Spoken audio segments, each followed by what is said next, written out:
Sustenta Bahia, Fórum ESG. Olá, eu sou Brisa Torres Benjamin, de novo. Olá, eu sou Brisa Torres Benjamin, sou consultora de comunicação, sou empresária da Contexto Conteúdos e Textos e sou idealizadora do festival, do Sustenta Bahia, o Fórum ESG. Minhas convidadas de hoje são Eurides Nascimento, empresária dedicada a implementar ambientes diversos, empáticos e inclusivos. Ela também é professora trilingüe, português, inglês e libras, nos níveis infantil e superior. É conselheira municipal de pessoa com deficiência e coordenou como especialista em acessibilidade projetos em ESG, como Festival Latinidades, Festival Afropunk, ABRH Bahia, dentre outros milhões de festivais. Ela é poderosa e vai estar com a gente no Sustenta Bahia. Bem-vinda, Eurides. Obrigada, querida. Estou aqui também com Shed Ganem, que é consultora de RH, especialista em inclusão e carreira. Ela atua há mais de 10 anos como gestora de RH de grandes multinacionais, levando diversidade e inclusão para essas empresas. Devray Brasil, Continental, Mercado Livre.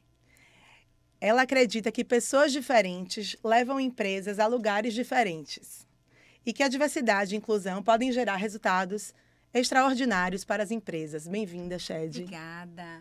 Prazer estar com você. Obrigada. Vamos fazer aqui primeiro uma dinâmica quebra-gelo, que é sortear uma cartinha aqui sobre incluir uma escolha. Vamos lá. Vamos lá. Cada uma tira uma carta. Eurides. Shed. Vou tirar um aqui. Uau. Lê pra gente e comenta. Em um evento, há uma roda de conversa com 8 pessoas, sendo que uma delas é cadeirante, além de um mediador. Ao término do evento, todos saem apressados. Você percebe que a pessoa na cadeira de rodas continua no mesmo lugar, pois o local é pouco acessível e ela necessita de ajuda. O que você faz? A gente estava falando aqui no off sobre isso, né? O que é que você faz? Ai, meu Deus do céu. Para mim, eu perguntaria para ela inicialmente, né? Eu sou muito tranquila, assim, perguntaria primeiro o nome dela e se ela estava precisando de ajuda e quais eram aí as formas. Cada um, às vezes, a gente tem uma fórmula, mas cada um possui um jeito diferenciado, né? Cada um tem um jeito de se movimentar, independente de ser um cadeirante ou não. É isso, né? A gente primeiro perguntar como é que ela quer ser conduzida, como né? é que ela quer ser Você não conduzida. pode sair correndo com ela na cadeira. Não, de E forma também não alguma. pode deixar ela lá, né? A gente tem que saber como é que a gente pode contribuir. Pensar em todas as pessoas, né? A gente fala muito sobre contribuir, né? Mas às vezes porque eu penso em pessoas, né? Eu mesma sou uma pessoa extremamente introvertida. Tem gente que acha que não. Eu esperaria todo mundo ir e depois eu iria. Então, talvez essa pessoa, né? Essa pessoa cadeirante também pudesse ter esse traço. Seja mais tímida. Né? Então, ela está aguardando que as pessoas Não precisa de avancem, ajuda, né? De repente, ela não está nem precisando de ajuda. Ela pode chegar Verdade. para mim e dizer assim, não, eu estou bem. Eu vou daqui a pouco. Eu vou daqui a pouco. Agora, eu acho que a carta também traz uma provocação interessante em relação ao planejamento. Sim. Né? Porque a gente está pensando num evento e a acessibilidade é uma resposta a isso, né? Da gente também poder pensar em design universal, em acessibilidade, né? Nos cuidados. E o Sustenta Bahia já está chegando com essa preocupação também, né? Então, pensar em desenhar um evento para todas as pessoas, né? Não só para a nossa forma de existir, mas em pensar que o mundo é plural. Né? Então, quando a gente pensa, desenha um evento também, ele tem que trazer essa abertura, né? E aí, já complementando também, esse evento sendo desenhado com consultores, né, que saibam, né? Então, assim, às vezes a gente tem aí essa experiência de locomoção, mas seria interessante também trazer uma pessoa cadeirante para fazer a experiência antes do evento. Para verificar. Usabilidade, né? Exatamente. É verdade. Agora você, sua cartinha. Leia. Você estava no evento, eu estou no parque. No parque, você testemunha uma pessoa apontando o dedo para uma criança que utiliza um equipamento auxiliar para se locomover e referindo-se a ela como aleijada. Como você pode orientar essa pessoa? A intenção é informar que o termo correto não é esse, sim pessoa com deficiência. Essa carta tem várias camadas, né? Várias. Interessante que a gente pegou 2 recortes de inclusão de pessoas com deficiência também, né? Mas a comunicação, né? Ela vem muito da nossa educação, de como a gente foi ensinado a ver o mundo, a ver a pluralidade, a ver as diferenças também. Eu sou mãe de 2 crianças, então eu sei que isso está no cotidiano também, desde muito cedo para a gente, né?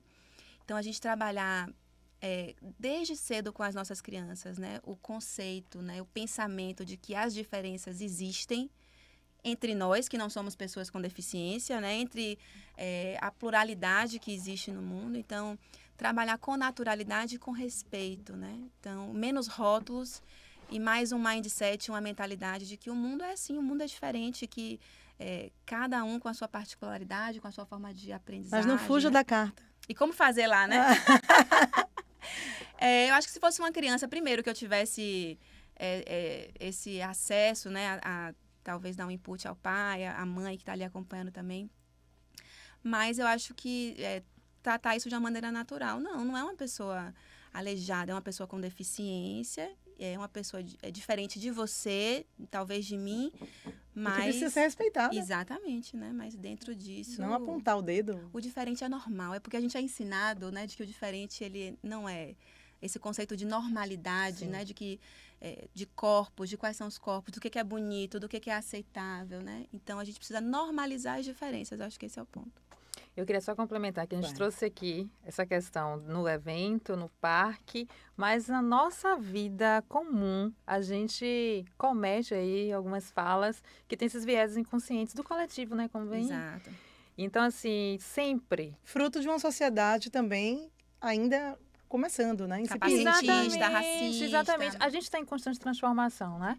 E, então, assim, o que eu trago é essa questão. Assim, acho que esse tempo da gente ser reativo com criança, Não, a gente precisa ser realmente pedagógico. Tem gente que acredita que não, mas eu acredito que sim. Exatamente por quê? Porque é do senso comum. Então, não tem como dizer, ei, não é aleijado, não. Não tem como. A gente precisa ser mais didático, a gente precisa estar realmente educando, falando, ter paciência. E, inclusive, ser empático, porque a gente também comete erros. Né? A gente falava mais cedo sobre essa escutativa, né? Sim. Então, eu, por exemplo, eu tenho essa escutativa comigo o tempo inteiro. Peraí. Será que essa frase aqui, será que é uma frase capacitista? Como é que eu poderia ressignificar essa fala, né? E a gente tem outros recortes. A gente está com esse recorte aqui, com foco em acessibilidade, mas a gente também tem outros recortes. E como fazer isso? É realmente se revisitando, né? Vendo que a sociedade está mudando e, consequentemente, a sociedade muda, a língua muda junto. Exato. E os comportamentos também, né? Exato. É verdade. É tudo uma questão de educação, né? No final, a gente está aprendendo sobre os temas e está melhorando. Vamos lá, perguntas para a Shed. Shed, quais são os principais desafios que as organizações enfrentam ao implementar iniciativas de diversidade e inclusão? Olha, eu vou começar, assim, acho que a gente enfrenta muitas barreiras, mas acho que uma causa raiz, que a gente vai depois ver isso com diferentes resultados e diferentes impactos, né?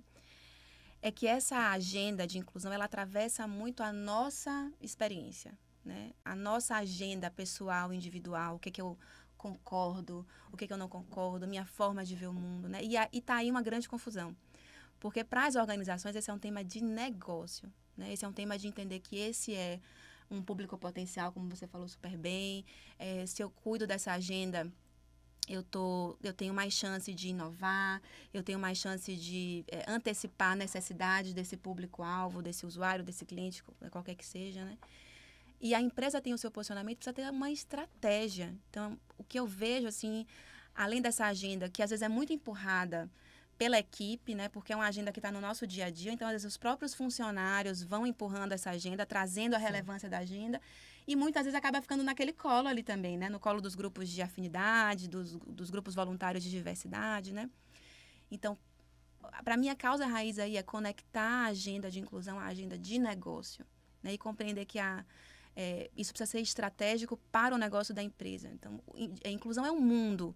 A gente vai, então, priorizar aqui os marcadores de inclusão de mulheres, de pessoas com deficiência, que é uma agenda, né, muito mais latente nas organizações. A inclusão de pessoas com deficiência por ser uma agenda legal, né? Exatamente. Legal. Exigida, né? Exato.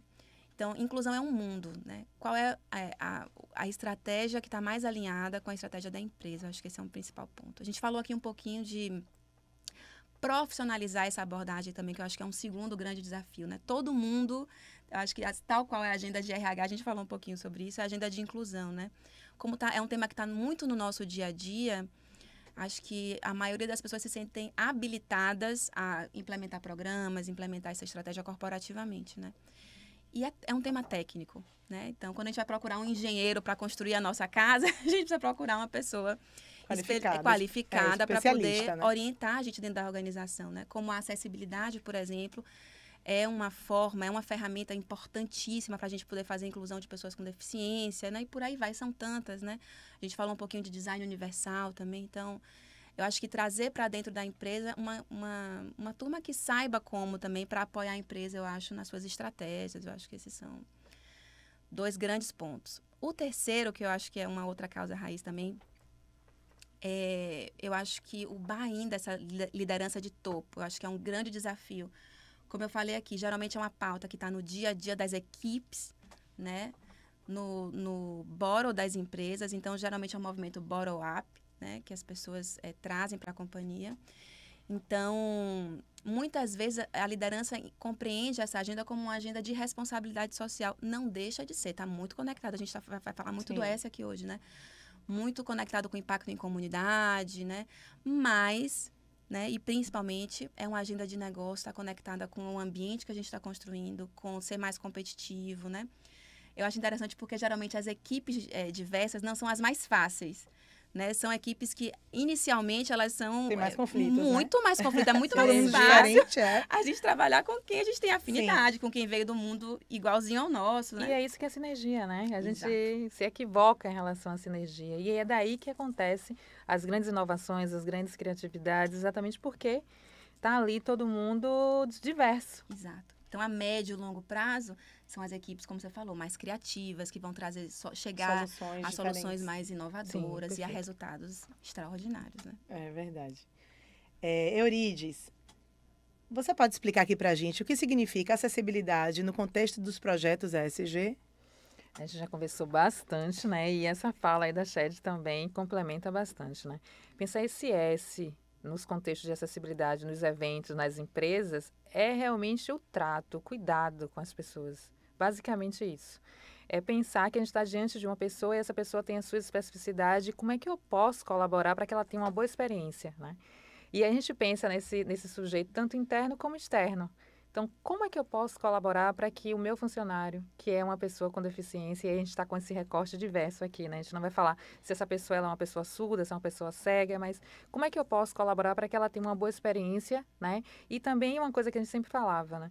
Mais cedo, porque essa conversa da gente tá longa. Tá rendendo. Tá rendendo. Mas pensar em como é o acesso dela, né? Os caminhos que elas vão perpassar até entrar a empresa, desde as divulgações nos canais de comunicação, ou como é que é feita realmente a seleção, se é por banco de dados ou se é basicamente pelas suas habilidades. A gente já vê muito isso, né? Já há longo tempo, que as pessoas elas são inseridas, pessoas com deficiência são inseridas. Eu tenho um artigo que eu escrevi que eu falo sobre peneira da acessibilidade, né? Então, eu preciso cumprir uma cota, senão eu vou pagar uma multa de quase 300 mil. Imagina. Então, eu vou pensar, vou escolher uma pessoa que não me dá tanto trabalho. Então, existe essa peneira. Cara, já ouvi muito isso. Ela é uma pessoa com deficiência, mas nem parece. Nem parece. Que olha, performa super bem. Deus, que é também um viés inconsciente, de uma forma doce falando, mas é um ato capacitista, né? Totalmente. Então, assim, esse S dentro da acessibilidade é pensar não só nesse acesso dessas pessoas, mas a permanência. E esse cuidado, ele perpassa também na comunicação interna, não só na comunicação externa, mas também na comunicação interna com vistas em carreira, por exemplo, né? Se a gente tivesse realmente esse olhar com base nas habilidades, podendo fazer uma análise comportamental. Então, eu via muito isso em supermercado, a gente ainda vê alguns recortes de pessoas que são selecionadas, elas ficam ali por tempo empacotando. Mas não se apura, por exemplo, se ela não tem uma outra habilidade, porque ela poderia estar sendo alocada em outro campo, em outro cargo, né, em outra área. Inclusive pessoas com perfis de liderança fortíssimas. E não tem um plano de carreira, né, não existe. Essas pessoas. Elas ficam lá ali, estáticas, né? Exato. E aí eu faço uma provocação, né, se fosse nós. Então imagine, a gente está ali o tempo inteiro, vendo nossos pares que entraram com a gente, sendo promovidos, pares que eu falo né, Os colegas de dos trabalho. colegas de trabalho. E aí a gente vendo que passa anos, 5 anos, 10 anos, as pessoas são promovidas, mas eu não.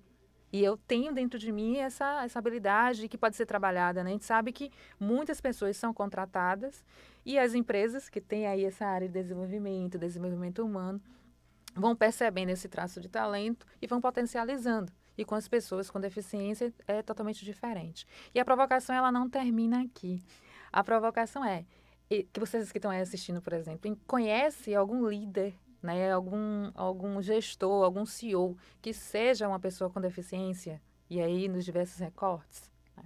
E quando a gente fala sobre pessoa com deficiência, a gente está colocando todo mundo numa caixa, né? Sem respeitar também essa interseccionalidade. Esse S da acessibilidade, ele é muito mais, digamos assim, robusto do que a gente imagina. Quando a gente faz o recorte dessa pessoa com deficiência dentro de uma periferia, essa pessoa com deficiência, que é uma mulher, essa pessoa com deficiência... Que é uma mulher preta.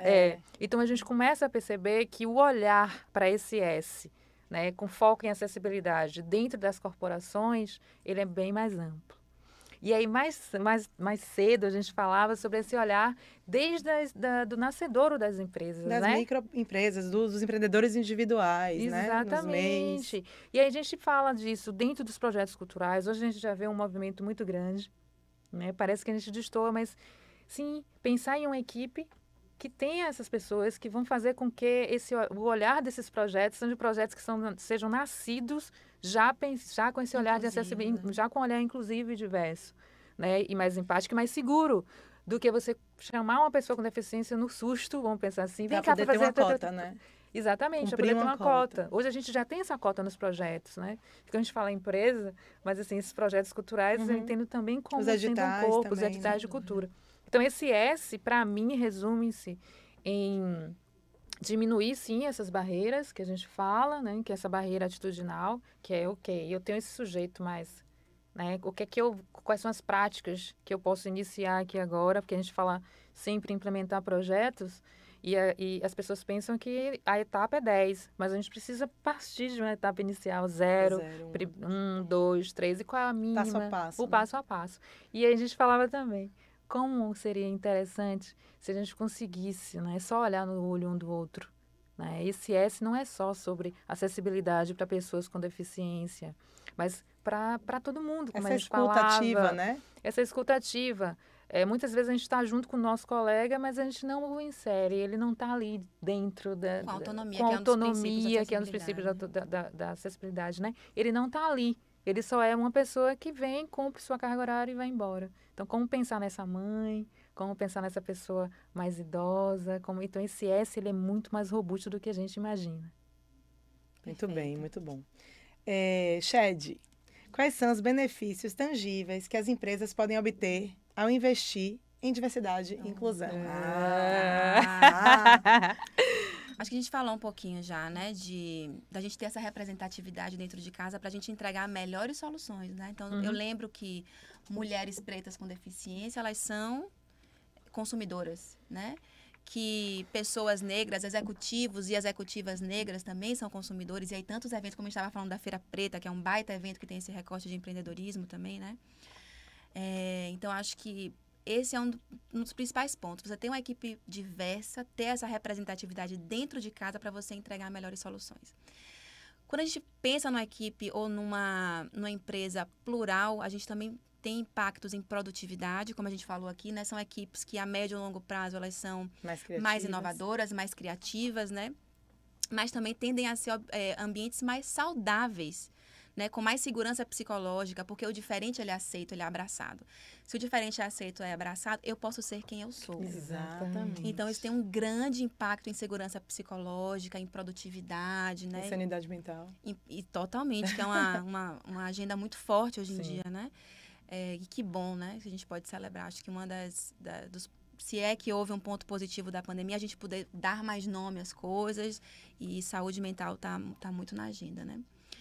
E pertencimento, porque passa muito por isso também, atravessa muito. Então, se eu faço a minha equipe se sentir confortável para ser quem é, e esse é um ambiente que vai me permitir trazer as minhas ideias, me comunicar da minha maneira, né? eu me conecto mais com essa empresa também. Então, isso vai impactar diretamente na minha retenção. E aí, falando um pouco de business, né, isso vai gerar menos turnover, vai fazer com que eu tenha, né, uma equipe que se conecta mais, que pertence mais, que está mais conectada com o negócio também, né? Então, vestindo a camisa da empresa não só pelas metas financeiras, né, mas pelo que ela representa ali, né, como um todo, né? Diversidade e inclusão hoje está no top 3 de atratividade de talentos. Por que eu escolho trabalhar numa empresa? É uma empresa, e tem muito a ver com a geração agora neném, né? A gente falou muito de pessoas com deficiência, mas nesse recorte também para diversidade e inclusão geracional, a gente tem uma dor de cabeça hoje em dia para os RHs, que é como que a gente Geração engaja. Neném, não quer nem trabalhar, nem estudar, nem fazer nada, né? Como que a gente engaja esses jovens aí de 18, 24 anos na relação com o trabalho? E a relação com o trabalho, ela mudou. A gente espera hoje, a gente vem de uma geração, né, que passou por cenários de escassez, a geração dos nossos pais, a relação que os nossos pais tinham com o trabalho, de bater o crachá, né, de modelos muito rígidos, né? Nossos pais, não. Mas a gente vem experimentando também... são artistas, gente. São parênteses, são artistas. Mas minha mãe teve uma carreira em administração antes de se descobrir estilista mesmo, assim. Então, para ela foi muito sofrido, assim, até ela se descobrir e descobrir outras formas de se encontrar dentro do trabalho. Sim. Então, hoje a gente precisa que o trabalho faça sentido, né? E diversidade e inclusão também é uma resposta para isso, porque aqui dentro desse ambiente, dentro dessa empresa que é plural, que tem... E quando a gente fala plural, parece que é diferente da sociedade. Mas não, a gente tá dentro da empresa, né? O que não é normal é a gente olhar para um C-level e ele ser todo branco, de homens brancos, né? Então, isso que é diferente da realidade. Não sei se respondi, falei todos, eu acho. Respondei um pouco. Os benefícios, né? Eurídice, quais são os principais aspectos de acessibilidade que as empresas devem considerar em seus projetos? Uau! Bom, eu estou aqui pensando já nesse projeto da Sustenta Bahia, né? Não vinha pensar no Sustenta Bahia, que ele já está pronto. Mas assim, pensando em qualquer projeto, digamos, uma pessoa chega para você e aí fala, eu tenho um evento para fazer. Quais são as coisas assim que seriam os aspectos principais de acessibilidade? Bom, os aspectos principais é essa equipe, né? Inicialmente é pensar assim nessa equipe diversa. Certo. Né? Ter realmente, eu sempre os últimos editais mesmo, as pessoas me perguntavam pediam muita indicação de pessoas designers, porque tinham com esse recorte diverso. Mas, assim, para além disso, a gente tem todas aquelas etapas mesmo de um projeto, né? Desde a sua escrita, porque não tem como a gente pensar nessa diversidade distante, então as pessoas precisam estar engajadas. A comunicação simples, exato, né? A comunicação simples e direta, objetiva, né? Que é algo que falta muito. Desde também do seu layout, né? Então, o tamanho da letra, a cor da letra, o fundo, a fonte, tudo isso muito design, é muito importante. Claro que é pensar, e aí a gente vem a Libras, que é importante mesmo, a janela de Libras, para que... Só que isso não é só isso, né? A gente pensa muito que é só essas coisas que estão na legislação. Sim. Mas existem outras ferramentas que a gente pode implementar mesmo, assim, né? E aí, mais cedo, a gente até falava sobre isso. Às vezes, você vai fazer um projeto e o projeto é para um público X de uma determinada comunidade. Você vai para um Instagram e faz a divulgação. Ok, mas um carro de som funcionaria até mais. Melhor, a atração para aquele projeto. Então, muitas vezes, no final, diz assim, mas Eurídice, não teve público. Eu falei, claro que não teve público. Foi o divulgado nas plataformas erradas. Foi divulgado. Conhecer o território. Conhecer o território, conhecer esses sujeitos, fazer uma visita técnica, tudo isso faz a diferença na execução de um projeto, né? E uma coisa também que eu tenho sentido muito, e aí pensando em outros projetos como congressos, feiras e tudo, é a atração do público, né? Então, ok, a gente falou sobre o som. Mas se tem uma pessoa lá que vai fazer a tradução e interpretação, por que não a gente fazer um relacionamento, né, com uma certa instituição para que as pessoas surdas elas possam acessar? E não só isso. Muitas vezes essa comunicação para as empresas, né, para as escolas, para as associações, precisam ser antes. né? Então, isso tem que estar sendo pensado lá no cronograma. Planejado, né? Tem que ter esse planejamento. Você sempre fala sobre isso, né? Planejamento. Então, tem que estar lá no escopo, que vai ter que se divulgar, porque a gente está pensando agora em chamar, ok, mas a gente não sabe se a gente vai ter essa adesão, porque existe um cronograma interno dessas instituições. Como é que a gente vai chegar lá e dizer, né? E tem a questão do transporte. Então, até isso prevê esses projetos. Como é que vai ser a locomoção desses sujeitos, né? Sim. Então, assim, esses itens são itens extremamente importantes, né? E essa contrapartida mesmo, às vezes, algumas pessoas me chamam para... Euridice, vou fazer esse projeto, mas por que não fazer no espaço? Né? Por que não ir lá e propor que esse espaço seja o espaço que vai sediar o projeto, né? Ou seja, uma instituição que realmente tenha uma pessoa surda. Então, às vezes, meu público-alvo é pessoa surda. Ok, por que não ir até lá? Aí uma pessoa com deficiência, por que não facilitar, né? Por que não ter lá dentro? Por que não fazer lá dentro, né? E os grandes eventos, a gente tem também esse olhar arquitetônico para os espaços, né? Hoje a gente tem vários aparelhos aí de cultura que já facilitam. Alguns teatros já têm essa prerrogativa de ter as rampas, de ter as suas sinalizações, de ter... Mas é isso, ter esse olhar antes em relação a esse espaço. Será que esse espaço realmente cabe esse tipo de evento, como né? a carta, né? Sim. Cabe esse tipo de evento e se realmente ele tem toda essa barreira arquitetônica, ela foi dirimida mesmo, ela realmente vai abarcar esses sujeitos e divulgar nos espaços adequados, né? Acho que esses caminhos são caminhos possíveis. Ótimo. Shed, quais são as tendências emergentes em SG relacionadas à diversidade e inclusão? Boa. Acho que a gente tem cenários positivos e cenários negativos também em relação à inclusão, né? A gente vem num processo de desaceleração dessa agenda em muitos negócios, em muitos países. Acho que é um movimento forte nos Estados Unidos também, né? Que se conecta muito com a pauta política também, de alguma forma, né? Mas acho que para as empresas sérias que realmente assim entenderam que esse é um tema de como se faz negócio e de rentabilidade, de sustentabilidade do negócio também, né? Essa é uma pauta que fica, é uma agenda que fica e segue forte, né?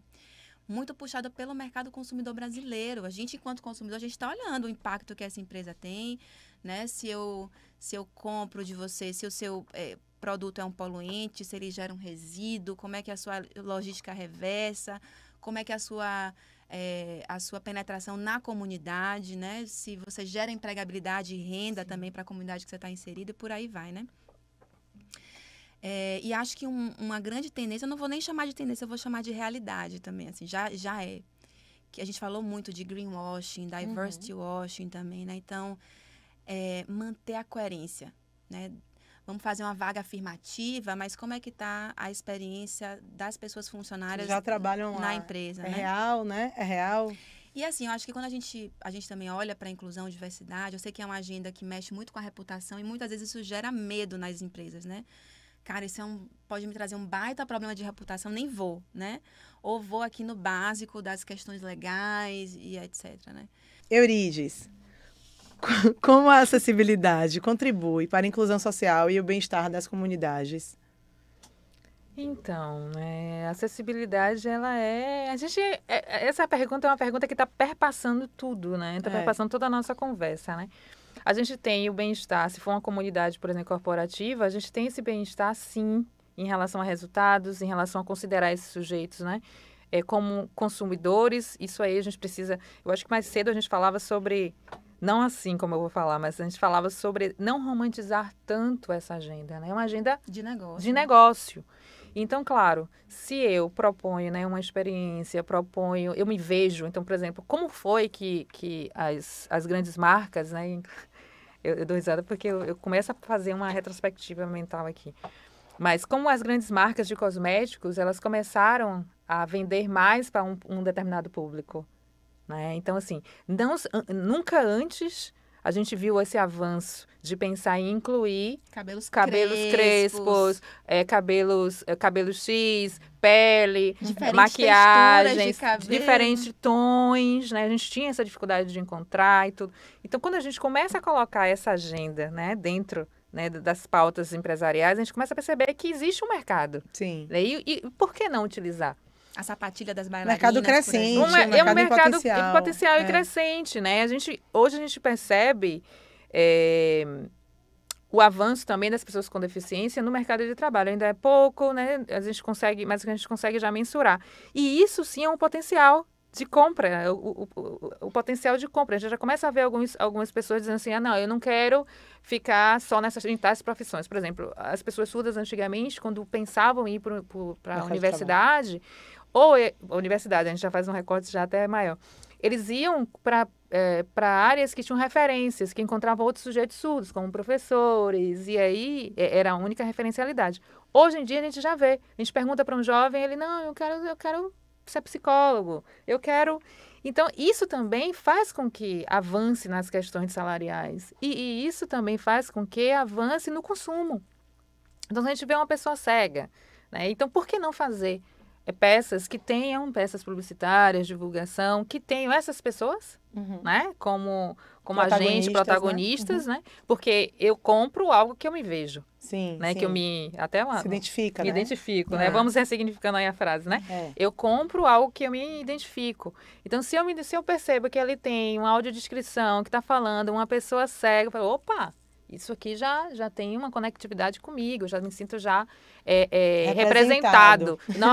Normalmente a gente vai por essa questão, né, da representatividade. Então, sim, eu acho que a acessibilidade nessa questão dos negócios, a gente tem esse olhar muito mais de ganho do que são esses pontos positivos, né? Sim. Eu acho que a gente caminhou bem nessa resposta, né? Tá bom. Vamos para a Shed. Shed, quais são as tendências emergentes em ESG relacionadas à diversidade e inclusão? Vamos lá. A gente tem 2 cenários, né? Acho que a gente vem de um cenário muito positivo, que a gente observa empresas que realmente compreenderam o impacto no negócio e adotam coerência, né, com o seu discurso, com a sua estratégia de marca empregadora, de atração de talentos, com o que se vivencia na empresa, né?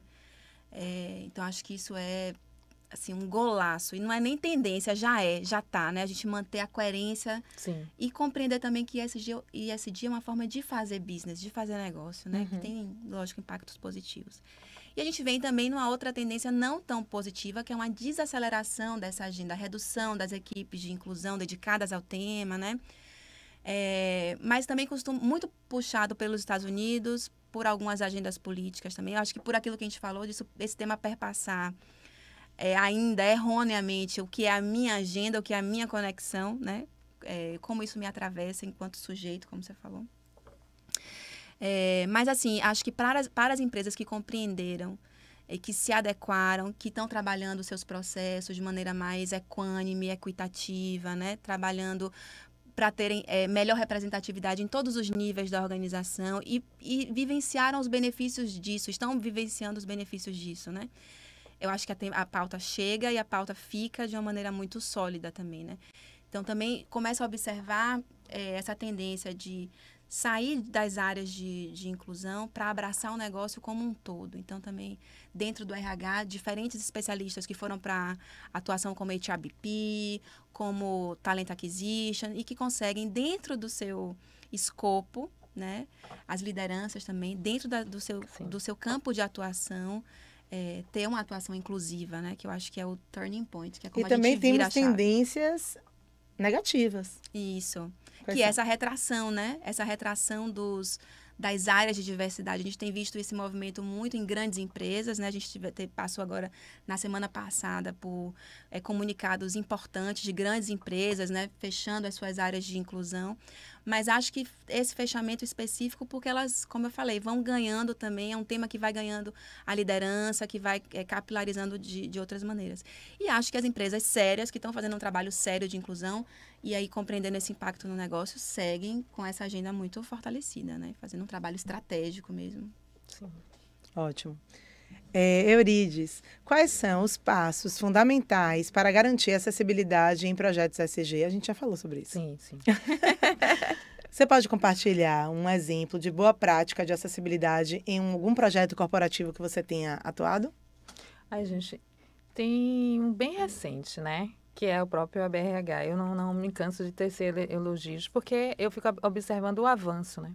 Principalmente não só de ter a tradução e interpretação, o intérprete em palco, mas também de ter essa pluralidade realmente de palestrantes, né? A gente pôde ver um palestrante cadeirante, né, que é o Marcelo Zig. A gente teve essa questão também do Paulo, num recorte mais diverso. A própria contratação dos seus fornecedores, né, eu como mulher preta, né, então isso também prova que tem esse olhar mais empático, mais diverso, mais inclusivo. E a gente viu um palco só de decidir, né, então isso é um diferencial também muito grande. E pensar também em como não só ser um evento corporativo, mas um evento também de relacionamento entre os associados. Então, a gente via aquela questão das feiras, então, tudo isso é um diferencial muito grande. A gente tem outros recortes também em projetos, né, de acessibilidade, como a Edmília Barros, que faz questão que seus projetos tenham não só Libras, mas também ações de neurodiversidades, né? Porque às vezes a gente tem um público neurodiverso e ele precisa, de repente, de uma sala, né, de pouca iluminação ou de mais iluminação. Porque quando a gente fala sobre diversidade, é diversidade mesmo. Fala sobre acessibilidade, é acessibilidade mesmo. Total. Ou seja, as pessoas, elas são múltiplas, então cada um precisa de um olhar diferenciado. Eu tenho visto isso nos projetos que a Edmília Barros ela vem fazendo, vem gerenciando. É até um pecado falar só de um, de dois, porque realmente eu participo de vários projetos. A Feira Preta ela é uma dessas instituições, né, desses eventos macros aí, que tem esse olhar. Já participei já de umas 3 ou 4 edições, então realmente eu tenho visto esse avanço, esse cuidado, desde inclusive que eu acho que falta esse feedback do público. Então eu pude evidenciar lá na Feira Preta isso. E perguntar para o público sobre as práticas. O que é que você viu? O que é que você melhoraria? O que é que... Então, isso também é importante que nas empresas sejam colocadas, né? Porque que as empresas mescla com a usabilidade também, Exato, com a experiência. com a experiência. Então, é perguntar para o usuário, vem cá, essa experiência, ela está realmente adequada? E ir melhorando também a cada edição, A né? cada edição. Então, de repente, a primeira edição foi uma edição que foi planejada muito rapidamente, Sim. não conseguiu incluir toda essa parte, e aí já é também um ponto de atenção para uma próxima edição estar mais assertivo, né? Isso. E a gente fala de projetos, fala de business, fala de tudo isso, mas a gente sabe que a gente tem um planejamento, mas a ação, a hora da execução, tudo acontece, né? Eu falo isso porque, por exemplo, uma empresa tem lá uma tradução e interpretação, a interpretação, mas a gente tem as variáveis de sujeito, né? Que tudo pode acontecer. Então, de repente, tem lá um palco que tem um intérprete, no outro palco não tem um intérprete, né? Então, o que aconteceu? De repente, é uma questão técnica, como alguns eventos acontecem, o intérprete está lá, mas é uma questão técnica lá no telão, não está aparecendo o intérprete. Sim. Então, isso também precisa ser mensurado, né? Eu sempre falo na reatividade, né? Tem que ter muito cuidado em relação a essa reatividade, sem antes ouvir as pessoas, o que é que realmente aconteceu. Isso também é um ato empático. Porque a gente pensa da empatia só da nossa experiência. Mas, vem cá, vamos lá ouvir, vamos entender o que é que não existe esse ping-pong, né? Também para compreender. Vamos falar de várias práticas. Assim, esse podcast também é uma prática para diminuir aí essa barreira atitudinal, né? Porque a partir desse podcast, por exemplo, da Sustenta Bahia, da Sustenta com foco em ESG, muitas pessoas elas vão ter dicas, vão ter esclarecimentos. Práticas. Eu, por exemplo, estou aprendendo muito aqui, né? Com a chat, quero agradecer muito, né? Estou me E eu aprendendo bastante. com as duas, viu? Super aprendendo. Estamos. Então, assim, só posso agradecer. Então, assim, a gente encontra diversos projetos que têm esse olhar muito forte em relação à acessibilidade. E os festivais estão avançando. O Festival de Verão, né, também muito forte, assim, nessa questão de acessibilidade. O cuidado com as experiências. A gente vê muitas rampas sendo colocadas nos palcos. Antes a gente não tinha esse olhar tão apurado, né? Então, realmente, existe, sim, esse olhar nos projetos com essa experiência do usuário. Eu acho que uma coisa interessante disso é que quando a gente fala, parece que é uma coisa hiper complexa, hiper complicada, né, de aterrissar. E, na verdade, não. A acessibilidade é simples, pode ser simples. Eu acho que tem que passar por quem sabe fazer. Eu acho que é uma mensagem importante. Não é porque todo mundo está colocando que você vai colocar também. Você tem que entender o seu público-alvo e fazer as adequações importantes ali. Mas, assim, pode ser muito simples, né? Pode passar por uma adequação de rampa. Ao invés de eu construir escadas, desde o início do meu projeto, eu vou construir uma rampa, né? Vou construir o meu site de carreiras. Aí eu vou cuidar de comprar um sistema, um ATS, que seja um ATS, com uma interface que uma pessoa cega possa ter um leitor de tela, né, compatível com esse sistema, e por aí vai. Então, muitas empresas me procuram assim, aflitas. Poxa, agora eu tenho que bater minha meta de pessoas com deficiência, ou eu tenho que ter pessoas negras. Esse é o problema, o que é que né? eu faço? Eu divulgo a vaga não vem, mas você deu um super exemplo aqui. Poxa, eu vou começar a me relacionar com a comunidade de pessoas com deficiência, eu solto uma vaga. Se você for, hoje no seu LinkedIn, você vai encontrar. Sim. Banco de talentos para pessoa com deficiência. Então, o único critério ali é ser uma pessoa com deficiência, né? E depois você vê o quais impacto são as potencialidades dessa qual pessoa que é o com seu deficiência? perfil, Qual quais são as suas habilidades, Isso, o que é que eu preciso nessa posição. E aí acaba resultando naquilo que você falou. Poxa, eu tenho uma pessoa numa posição operacional que tem doutorado.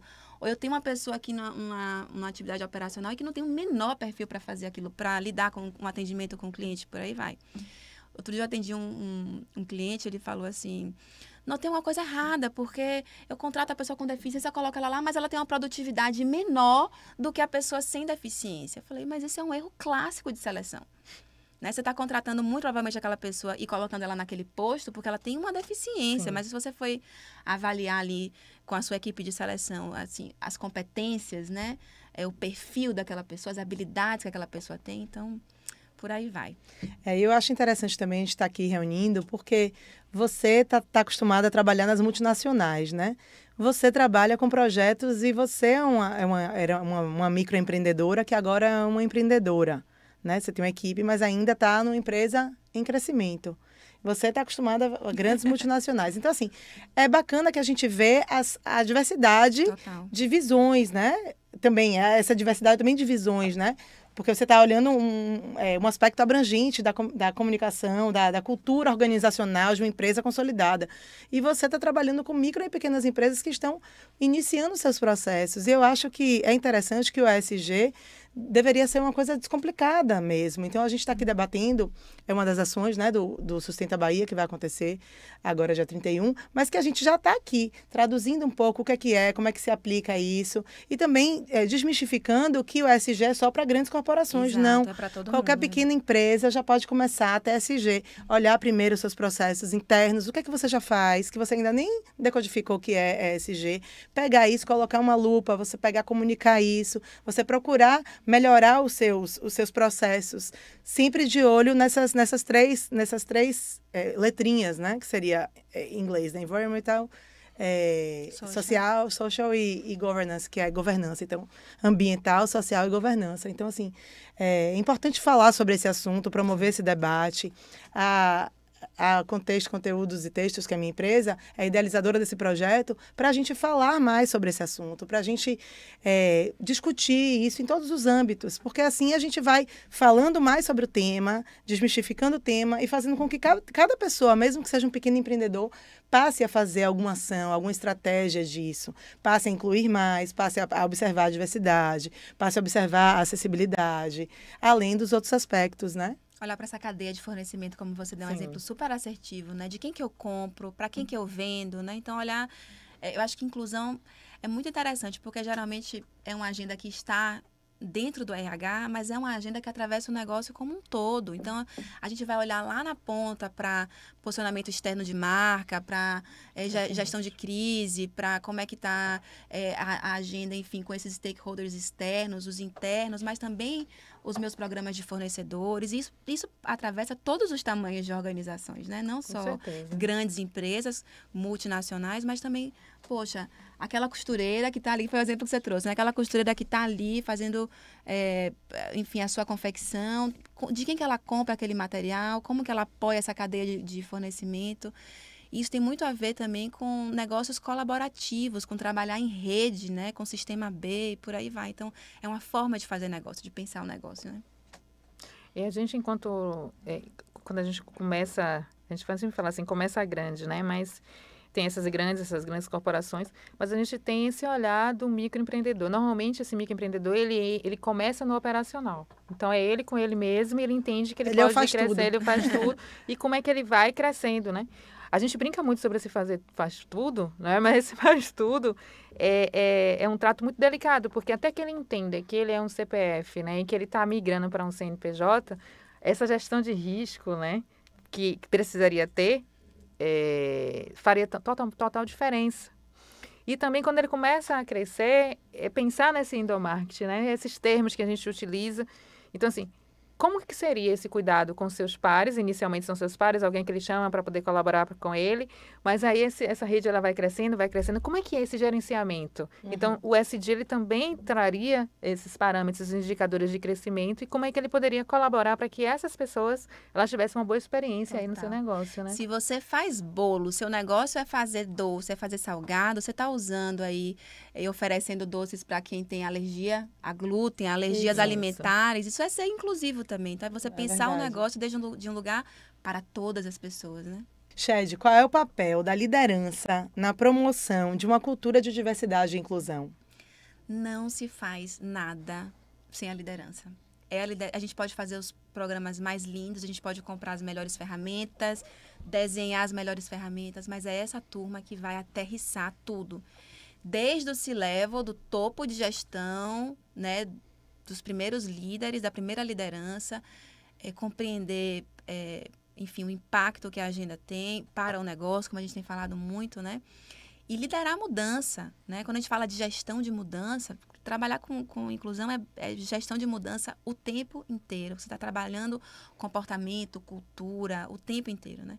Então, é essa liderança que precisa entregar essa mensagem, né? Priorizar a agenda, contar para as pessoas que essa é uma agenda relevante, importante, né? Então, não é nem só abraçar a mudança, é liderar a mudança, né? Então, e assim, eu acho muito interessante esse aspecto da inclusão. A gente pode fazer a inclusão de qualquer lugar. A empresa toda, ela é fundamental. Esteja você onde estiver na sua organização, né? Com a sua equipe de trabalho, se você está se autoliderando, se você está liderando uma equipe, se você está liderando um negócio, não importa. Todos nós somos agentes fundamentais para que dê certo. Posso fazer, como eu falei aqui, o programa mais lindo, um onboarding super inclusivo, mas a pessoa vai cair na equipe e é uma equipe que não está preparada. Eu estou falando, a gente fala muito de pessoas com deficiência, mas a gente poderia fazer um recorte aqui para diferentes marcadores, né? Sim. A gente poderia estar falando de pessoas negras, a gente poderia estar falando de mulheres também, que são as que mais performam ou melhor performam nas organizações, mas são as menos promovidas, por exemplo, ou as mais desligadas, né, no retorno de licença à maternidade. Salarial também. Exatamente, sim, né? Então, é muito importante a gente ter essa consciência de qualquer lugar que eu estiver, eu posso ter comportamentos inclusivos, eu posso fazer a diferença ali. Quais são os principais desafios que as empresas enfrentam, as microempresas, os pequenos empreendedores, para tentar implementar a acessibilidade nos projetos? Qual é o desafio? Eu acho que o desafio cultural mesmo? É tipo educacional? Eu acho que os desafios eles são bem equiparados, né? Que a gente fala em desafio, desde dos grandes business ao empreendedor, que realmente é educacional mesmo, é compreender que é possível. Que não é nenhum bicho de sete cabeças e qualquer pessoa pode fazer. E aí eu acabo sendo redundante também, e aí comungando com o que o Chad falou, que é essa questão da barreira atitudinal mesmo, assim, eu quero fazer, né? E de qualquer lugar, como você bem disse. Então, de qualquer pessoa, desde de um desenho, desde qualquer tipo de produto que você for fazer, qualquer tipo de serviço, você consegue ser inclusivo no primeiro passo. Então, o desafio maior é entender que a gente pode ser inclusivo. Eu acho que o desafio maior é esse, né? E eu tenho visto muito, muito mesmo, assim, esse avanço de verdade, assim, das pessoas, elas querem, para além da reputação, para além... porque é um movimento mesmo, é sobre tendência, sobre o que já é, né? O mundo, ele está pedindo isso. Então, cada vez mais eventos, cada vez mais... o próprio grupo, né? Quando você fala sobre tendência, eu começo a imaginar. Antigamente, a gente não tinha, digamos assim, a pressão da pessoa com deficiência. Ou seja, a pessoa com deficiência não tinha essa autonomia, que é isso que é um dos princípios, né? Ela não se percebia como sujeito de direito. Hoje, a gente já sabe que existem pessoas, né, que já conhecem sobre legislação e elas vão, sim, para as empresas empoderadas de si e qualquer desvio aí de compliance, elas vão lá e requerem seus direitos. Sim. Assim como se uma pessoa surda ela for para um evento e não tiver uma pessoa para poder intermediar a comunicação, um intérprete, ela vai requerer, ela vai para o Ministério Público, vai para uma faculdade, ela vai... Então, assim, hoje a gente já vê uma tendência, inclusive, de público, de posicionamento. Se aquela instituição ali, ela não me vê, não me percebe, não me identifica, então por que eu vou comprar dela, né? Então, a gente já vê realmente não só as práticas das próprias empresas como do próprio público. E puxando, aproveitando também para destacar a Lei Brasileira de Inclusão da Pessoa com Sim, Deficiência, porque todos esses conceitos que a gente trouxe aqui estão na lei, é um Exato. documento público. Você vai dar um Google aí, você vai encontrar a Lei Brasileira de Inclusão da Pessoa com Deficiência. Se você tem filhos, por exemplo, com deficiência, esse é um documento super interessante, porque vai passar por todos os conceitos de acessibilidade, de barreiras, de facilitadores, mas também vai falar muito dos direitos, né? Enfim, e de como trazer acesso também, né? Não só olhando para a empregabilidade, mas para a pessoa com deficiência, desde a sua formação inicial, né? Dentro da sua comunidade, da sua escola e por aí vai. Muito obrigada, meninas, por estarem aqui. Prazer. A gente trocou muita coisa. Estou muito feliz. Quero convidar vocês para o Sustenta Bahia, vocês todos Estaremos também. lá. Sustenta Bahia, Fórum ESG. Eu convido vocês também para assistirem os outros episódios do nosso podcast, Sustenta Bahia. Foram apresentados por Paulo, que é o curador do evento da Startei, e por Laura, que é da SER. São maravilhosos profissionais também. Então, lá no Sustenta Bahia, a gente vai se encontrar para discutir o ambiental, o social e a governança nos mais diversos ecossistemas, com grandes nomes, especialistas nacionais, grandes empresas do setor, discutindo essa temática. Obrigada. Tchau, tchau. Sebrae, BYD, é com a Via Sul, Wilson Sons, Suzano, Galvani, Portal Santo Agostinho, Construtora, Alba Seguradora.